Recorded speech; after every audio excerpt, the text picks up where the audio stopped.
A gente acabou de ler um capítulo 12 de Mateus e uns versículos. E aqui, né, pastor, é muito interessante. Aqui uma conversa que Jesus está tendo. Por quê? Porque a Escritura nos diz que trouxeram uma pessoa que estava endemoniada até Jesus Cristo.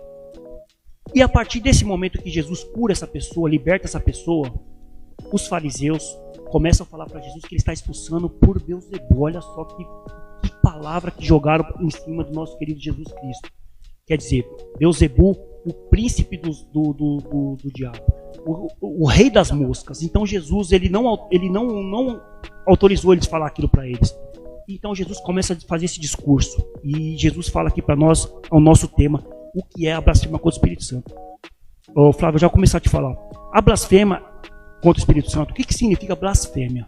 Né? No dicionário é injuriar, caluniar, vituperar, difamar ou falar mal. A blasfêmia ao nome de Deus era pecado imperdoável no Velho Testamento. E também no Novo Testamento que Jesus disse. Então, já dá para fazer a primeira pergunta para o nosso convidado Flávio. Por que você acha, por que Jesus ele chegou a esse ponto de falar desse jeito com aquelas pessoas que estavam ali naquele momento? Bom, como todo texto, né, nós precisamos aí entender do seu contexto. O irmão já citou que era também condenado no Antigo Testamento.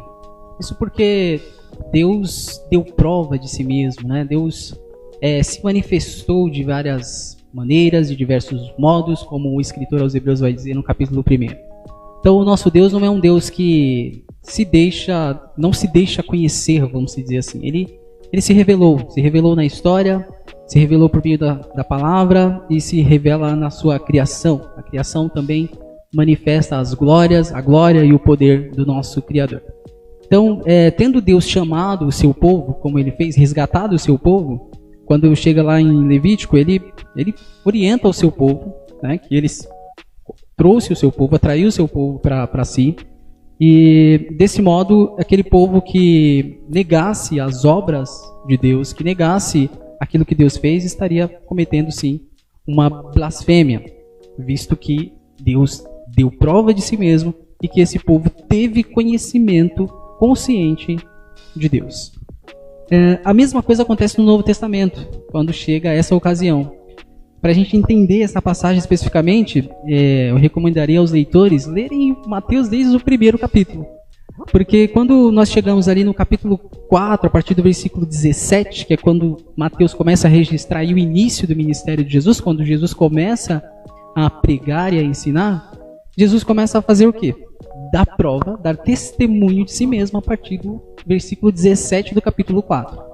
Então esses dois capítulos, 4 e 5 de Mateus, aliás, pode pegar 4, 5, 6 e 7, porque aí começa o sermão do monte a partir do capítulo 5, Jesus começa a pregar, a ensinar, a dar testemunho de que ele era o Messias. Ele é o Messias que era prometido.